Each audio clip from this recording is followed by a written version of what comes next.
ආයිබෝන් සුබ දවසක් ඔයාට.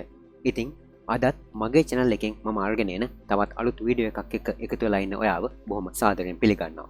ඉතින් වීඩියෝ එකට යන්න කලින් ඔයාට මතක් කිරීමක් කරන්න කැමතියි. ඒ තමයි ඔයා තාමත් මගේ channel එක subscribe කරලා නැත්නම් මේ දැන් මගේ channel එක subscribe කරන්න කියලා ඔයාගෙන් මම ඉල්ලීමක් කරනවා. ඔයා මේ වීඩියෝ එකට පහලින් තියෙන රතු පාට subscribe button එක click කරලා ඒ බටන් එකට එහා පැත්තේ මතුවෙන bell icon එකත් click කරගන්න. ඊට පස්සේ එතනින් මතුවෙන ඔප්ෂන්ස් තුනෙන් all කියන එක සිලෙක්ට් කරලා තියාගන්න. එතකොට මම අප්ලෝඩ් කරන අලුත් වීඩියෝ වලට අදාළ notifications ඔයාට ලබා ගන්න පුළුවන්. එහෙමනම් දැන් අපි යමු අද වීඩියෝ එකට.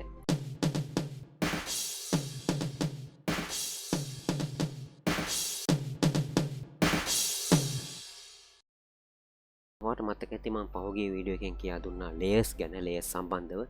layers සම්බන්ධ නොයෙක් ක්‍රියාකාරකම් රාශියක් ගැන මම ඔයාට කියා දුන්නා. ඔයාව දැනුවත් කරා. ඉතින් අද වීඩියෝ එකේ මම ඔයාලට කියා දෙන්නේ මේ layers වල පහුගිය වීඩියෝ එකේදී කතා කරන්න බැරි වුණු තව කරුණු කිහිපයක් සහ layers සමග වැඩ කරද්දී අපි තව යොදා ගන්න පුළුවන් උපක්‍රම කිහිපයක් ගැන තමයි අද මම කියා දෙන්නේ. මුලින්ම මම ඔයාලට කියා දෙන්නම් මේ layers වල තියෙනවා opacity එක කියලා. මේ layers වල opacity එක වෙනස් කිරීම තුලින් අපිට layers දෙකක් මිශ්‍ර කරන්නේ කොහොමද කියන එක ගැන මම අද ඔයාලට කියා දෙන්නම්. ඒ සඳහා මම මුලින්ම file open ගිහිල්ලා මම මේ කලින් සූදානම් කරගෙන තියෙනවා මේ අපේ අද ක්‍රියාකාරකම සඳහා සුසු ෆොටෝස් කිහිපයක්. මගේ ෆොටෝස් වලින් මම මුලින්ම ඕපන් කරගන්නම් මෙන්න මේ ෆොටෝ එක. හරි මම දැන් මේ ෆොටෝ එක මූ ටූල් එකට ගිහිල්ලා මේ විදිහට ඇඳලා පැත්තකින් තියාගන්නවා. මේ විදිහට මේ ඕපන් වුණු ෆොටෝස් සකස් කරගන්නේ කොහොමද කියන එක ගැන ඔයා දන්නවා. මම ඔයාලට කලින් වීඩියෝ එකකින් ගැන කියලා දීලා තියෙනවා. මම දැන් මේක පොඩ්ඩක් zoom out කරනවා මේ ෆොටෝ එක. කීබෝඩ් එකේ control එකයි minus mark එකයි press කරලා මම මේ විදිහට මේ ෆොටෝ එක පොඩ්ඩක් zoom out කරගන්නවා. zoom out කරලා මේ විදිහට හදා ගන්නවා. මම හිතනවා තව පොඩ්ඩක් zoom වුණා නම් හොඳයි කියලා. මම තව ටිකක් මේක control එකයි plus mark එකයි press කරලා මේ විදිහට zoom කරලා හදා ගන්නවා. ඊළඟට මම කරන්න යන්නේ මෙන්න මේ ෆොටෝ එක උඩින් තවත් ෆොටෝ එකක් එහෙම නැත්නම් තවත් layer එකක් තියලා ඒ layer එකේ opacity එක වෙනස් කරලා එතකොට අපේ නිර්මාණයට මොකක්ද ඒකෙන් වෙන්න බලපෑම කියලා පෙන්වන්න. මම ඒ සඳහා තව ෆොටෝ එකක් ෆයිල් ඕපන් ගිහලා ඕපන් කරගන්නවා. මම මෙන්න මේ ෆොටෝ එක ඕපන් කරගන්නවා. හරි. මම මේ ෆොටෝ එකත් මේ විදිහට ඇදලා මෙහෙම පැත්තකින් තියාගන්නවා. තියාගෙන මම මොකද කරන්නේ මේ move tool එකට ගිහිල්ලා නැත්නම් keyboard එකේ V press කරලා මම move tool එකට ගිහිල්ලා මෙන්න මේ image එක ඇදගෙන ඇවිල්ලා අපේ මේ image එකට මෙහෙම ගෙනලා අතාරිනවා. හරි. දැන් මේක තව ටිකක් මේ විදිහට මෙහෙම ප්ලේස් කරගන්නවා. මේ ඉමේජ් එක මේ විදිහට පොඩ්ඩක් මට තව අවශ්‍ය විදිහට මම ප්ලේස් කරගෙන මේ ඉමේජ් එක මම මෙහෙම මිනිමයිස් කරලා මම මේ ඉමේජ් එක දැන් මට අවශ්‍ය නැහැ. මම මේක ක්ලෝස් කරගන්නවා. මේ ඉමේජ් එක මම අවශ්‍ය විදිහට ප්ලේස් කරලා කීබෝඩ් එකේ control T press කරලා alt එකයි shift එකයි press කරගෙන මේ ඉමේජ් එක ටිකක් මෙහෙම ස්කේල් කරගන්නවා. මොකද alt එකයි shift එකයි press කරන්න කිව්වේ අපිට එතකොට පුළුවන් මේ ඉමේජ් එකේ යම් කිසි distortion එකක් එන්න distort වීමක් නොවසන විකෘති වීමක් නැතුව ඔරිජිනල් සයිස් එකේම ෆොටෝ එක තියාගෙන ඔරිජිනල් සයිස් එක කිව්වේ ඔරිජිනල් දිග ඔරිජිනල් ෆොටෝ එකේ දිග සහ ඔරිජිනල් ෆොටෝ එකේ පළල ඒ විදිහටම තියාගෙන මේ ඉමේජ් එක ස්කේල් කරගන්න පුළුවන් අපිට alt එකයි shift එකයි press කරගත්තාම.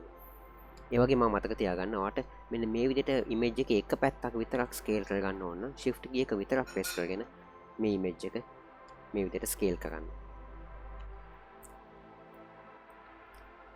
හරි.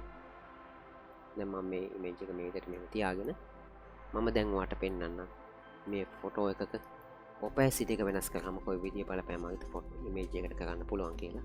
මම මේ layer එක select කරලා මම යනවා මෙන්න මෙතන layer palette එකේ මේ මෙතන තියෙන opacity කියලා. එතන තියෙනවා පහළට ඊතලේ මම ක්ලික් කරනවා. ක්ලික් කළා මෙන්න මේ ස්ලයිඩ් එක මම මේ විදිහට පොඩ්ඩක් මෙහෙම මෙහාට ඇදගෙන යනවා. ඇදගෙන යනකොට බලන්න මේ ෆොටෝ එකට වෙන දේ මේ ෆොටෝ එකේ උඩින් තියෙන layer එක විනිවිද බේන ස්වභාවයේ වැඩිවීමක් වෙනවා. වැඩිවීමක් වෙලා යා පහලින් තියෙන ඉමේජ් එකත් එක්ක මිශ්‍ර වීමක් සිදු වෙනවා මේ බලන්න. දැන් අපිට පුළුවන් මේ layer 1 කියන මේ layer එක මේ විදිහට select කරලා මේ layers මේ විදිහට මෙහෙම right click කරලා මේ විදිහට මෙහෙම select කරගන්න විදිය ගැන මම ඔයාලට කියලා දීලා තියෙනවා. පහුගිය වීඩියෝ එකකින් මේක select කරලා මේක right click කරලා මේ විදිහට අපිට පුළුවන් මේක scale කරලා මෙන්න මේ විදිහට හදාගන්න.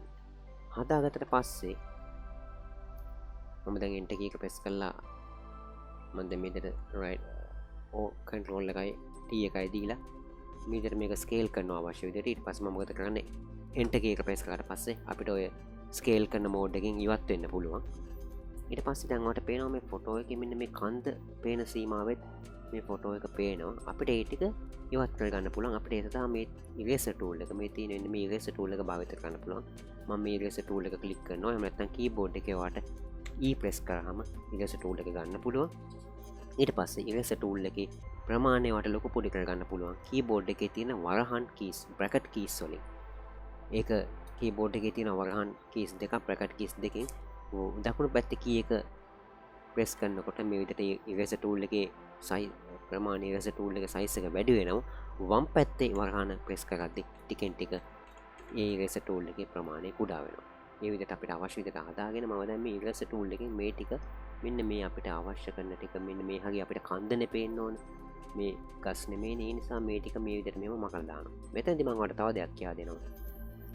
මෙතැන්දී අපිට මේ ඉරේසර් ටූල් එක භාවිත කරද්දී මේ සඳහාත් අපිට soft brush hard brush කියලා වර්ග දෙකක් තියෙනවා. ඒ සඳහා අපිට අවශ්‍ය brush එක select කරගන්න අපිට යන්න වෙනවා මේ ඉරේසර් ටූල් එකේ options වලට. ඒකට කරන්න තියෙන්නේ මේ ඉරේසර් ටූල් එක කොහොම තියෙද්දි ඔයා right button එක click කරගන්න. click කරලා පස්සේ මේ එන palette එකේ මේ තියෙනවා soft brush සහ right brushes. මේ නිකන් මේ edge එක බොඳ වෙලා මේ edge එක මැද්ද නෙමෙයි මේ brush එකේ මේ රවුම edge එක බොඳ වෙලා වගේ පේන්නේ. ඒවට තමයි අපි කියන්නේ soft brushes කියලා. එහෙම බොඳ වෙලා නැතුව තනි රවුම පැහැදිලිව පේන තියෙන ඒවට අපි කියනවා hard brushes කියලා. ඉතින් මේ hard brush එකක් අවශ්‍ය වෙන්නේ අපිට මෙන්න මේ වගේ තැනක් අපිට වේගෙන් මකද්දි hard brush එකක් අවශ්‍ය වෙනවා. ඒ වගේම මෙන්න මේ වගේ සියුම් තැනක් මකද්දි අපිට ඒ hard brush එක තමයි අපි භාවිත කරන්නේ. නමුත් සමහර තැන්වලදී මෙන්න මේ වගේ තැනකදී මේ brush එක කුඩා කරලා මෙන්න මේ විදිහට right click කරලා මේ වගේ soft brush එකක් තෝරගෙන ඊට පස්සේ අපෝම අපේ මෙතන මේ අවශ්‍ය තැනට ඇවිල්ලා මේ විදිහට ඒ ටික මකා ගන්න පුළුවන්. ඉතින් ඔන්න ඔය විදිහට තමයි opacity එක භාවිත කරලා අපි යම්කිසි නිර්මාණයක් කරද්දී මේ වගේ images දෙකක් එහෙම නැත්නම් layers දෙකක් ඔය විදිහට මිශ්‍ර කරන්නේ. එහෙම නැත්නම් එක layer එකක් හරහා ඊළඟ layer එක පේන්න විනිවිද පේන්න සලස්වන්න. හොඳයි. දැන් මම මේ layer එක නැවතත් delete කරලා මම ඔයාලට දැන් තවත් ක්‍රියාකාරකමක් කරලා පෙන්නන්නම්. මේ layers වල මම ඔයාලට මතක ඇති layers සම්බන්ධව කරපු පළවෙනි වීඩියෝ එකේදී මම ඔයාලට පුරුදු දුනා layers එක වැඩ කරද්දී layers වල blending options කියලා තියෙනවා. ඒ blending options හරහා අපිට යම්කිසි නිර්මාණයකට බොහොම අපූර්වත්වයක් එකතු කරන්න පුළුවන් කියලා මම කිව්වා. යම්කිසි අපූර්ව ආකාරයකට images සංකලනය කරන්න පුළුවන් මේ blending modes හරහා. මම ඔයාලට දැන් ඒක පෙන්නන්නම්. ඔයාලට මම ගිය පහුගිය වීඩියෝ එකේදී උනා පොරොන්දුවක් blending options ගැන කතා කරනවා කියලා. මම දැන් යන්නේ ඔයාලට ඒ ගැන කියා දෙන්න.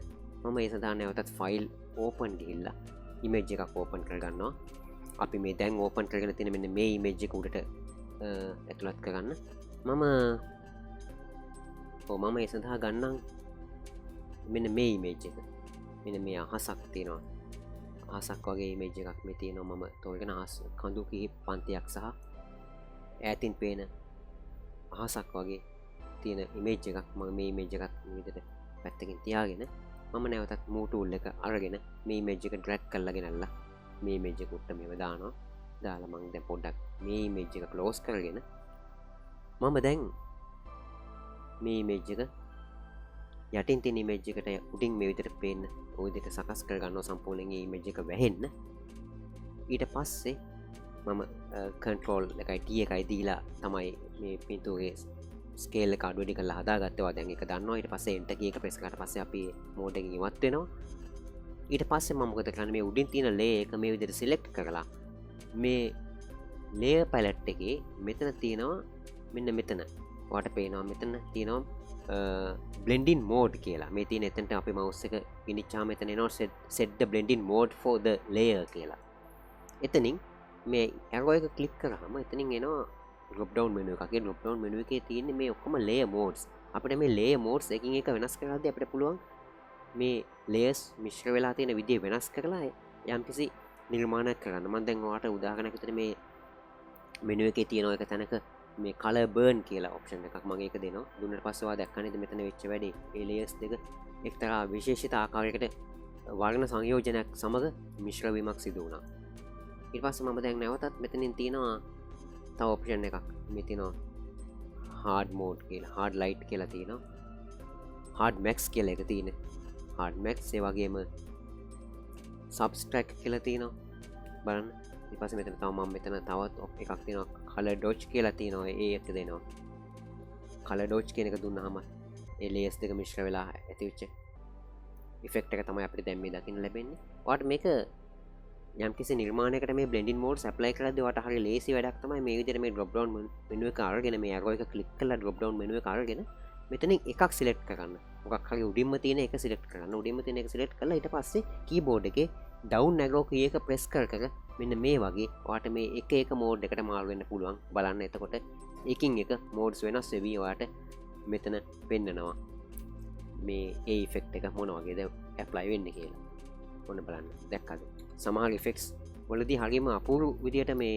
වර්ණ සංයෝජනයක් සිදු වෙලා අපූර්ව ඉෆෙක්ට් එකක් ඔයාලට බලා ගන්න පුළුවන් මේ බලන්න දැන් මේ ඉෆෙක්ට් එකේදී එහෙම දැන් මේක මේ පෙන් ලයිට් කියන ඉෆෙක්ට් එක තමයි දැන් මේ ඇප්ලයි වෙලා තියෙන්නේ ඊට උඩින් ලීනියර් ලයිට් කියන කමාන්ඩ් එක එහෙම නැත්නම් ලේයර් මෝඩ් එක මේ තියෙන්නේ බලන්න ලීනියර් මෝඩ් එකට සහ පෙන් ලයිට් කියන මෝඩ් එකට මම දැන් මාරු වෙනවා මේ විදිහට වටේ වෙනස පෙන්වන්න මෙන්න ලීනියර් මෝඩ් ලීනියර් ලයිට් කියන මෝඩ් එක මෙන්න පෙන් ලයිට් කියන මෝඩ් එක මෙන්න බලන්න ඒ දෙකේ කොයිතරම් වෙනසක් කොයිතරම් විශේෂත්වයක් තියෙනවද කියලා ඉතින් ඔන්න ඔය හරහත් ඔයාලට පුළුවන් යම්කිසි නිර්මාණයකදී ලේයර්ස් මිශ්‍ර කරලා අපූර්ව ඉෆෙක්ට් එකක් නිර්මාණය කරගන්න මෙතනදිත් දැන් මට පුළුවන් වුණා මේ අහසට පහලින් තියෙන මෙන්න මේ ගොඩබිම් ප්‍රදේශය මේ උඩින් තියෙන අපි මිශ්‍ර කරන්න යොදාගත්තු ලේයර් එකෙන් මේ කොටස මේ පහළ තියෙන මේ ගොඩබිම් ප්‍රදේශයට අදාළ කොටස ඉරේසර් ටූල් එක භාවිත කරලා මකලා ඉවත් කරන්න මෙන්න මේ විදිහට මම කීබෝඩ් එකේ E ප්‍රෙස් කරනවා ඊට පස්සේ මෙතන ඔයාලට බ්ලෙන්ඩ් මේ ඉරේසර් එකේ බ්‍රෂ් මෝඩ් එක එහෙම නැත්නම් ඉරේසර් එකේ මෝඩ් එක වෙනස් කරන්න ඕන නම් ඔයාලට පුළුවන් මෙතනින් රයිට් ක්ලික් කරලා මෙන්න මෙතනින් soft brush එකක් හරි hard brush එකක් හරි මේකට ගන්න. මෙතන මේ soft round hard round කියලා පෙන්නනවා. එතනට ගියාම ඒ විදිහට පුළුවන් ඔයාලට අවශ්‍ය එක තෝරගන්න. ඒ විදිහට ඒක තෝරගෙන ඉවරලා ඊට පස්සේ ආපහු keyboard එකේ bracket keys වලින් මේ විදිහට ලොකු කරගෙන එහෙම නැත්නම් මේ විදිහට පොඩි කරගෙන ඔයාලට ලොකු කරගන්න ඕන නම් bracket keys වල මේ enter key එක ළඟ තියෙනවා keyboard එකේ bracket keys දෙකක්. ඒ keys දෙකෙන් දකුණු පැත්තේ තියෙන bracket key එකෙන් මේ විදිහට brush size එක ලොකු වෙනවා. ඒ වගේම eraser size එක ඇත්තටම මෙතන brush එක කියලා මම කිව්වට මෙතනදී මේ eraser එක තමයි මේ පෙන්වන්නේ. brush එකත් මේ වගේම තමයි අපි use කරද්දී පෙන්වන්නේ. brush tool එකත් පෙන්වන්නේ මේ විදිහටම තමයි. මේ නමුත් මේ වෙලාවේදී අපි eraser tool එක මේ යොදාගන්නේ.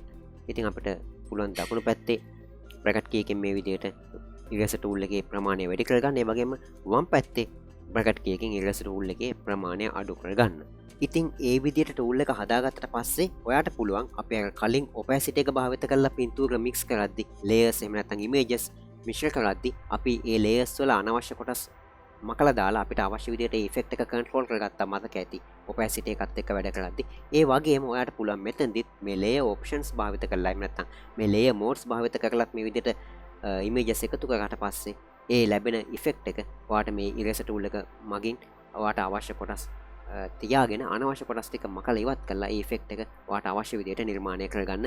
මම ඒ සඳහා මම හිතන්නේ ඔයාට ආයෙ එක කරලා පෙන්වන්න අවශ්‍ය නැහැ. මේ වීඩියෝ එක ඒ වෙනුවෙන් ඩික් කරන එක තේරුමක් නැහැ. ඔයාට දැන් ඒ ගැන දැනුමක් තියෙනවා. හොඳයි. අද වීඩියෝ එකෙන් මම ඔයාට ලේයර්ස් ගැන ගොඩක් දේවල් කියලා දුන්නා. ඉතින් මං හිතනවා මේ වීඩියෝ එකෙන් ඔයා යම් දෙයක් ඉගෙන ගන්න ඇති කියලා. එහෙමනම් මේ වීඩියෝ එකට ලයික් කරන්න, ඒ වගේම ෂෙයා කරන්න, ඔයා දන්නා අනිත් අයටත් බලන්න. ඒ වගේම මගේ channel එක subscribe කරන්නත් අමතක කරන්න එපා කියලා මම ඔයාගෙන් ඉල්ලනවා. එහෙමනම් බොහොම ස්තුතියි වීඩියෝ එක බැලුවට.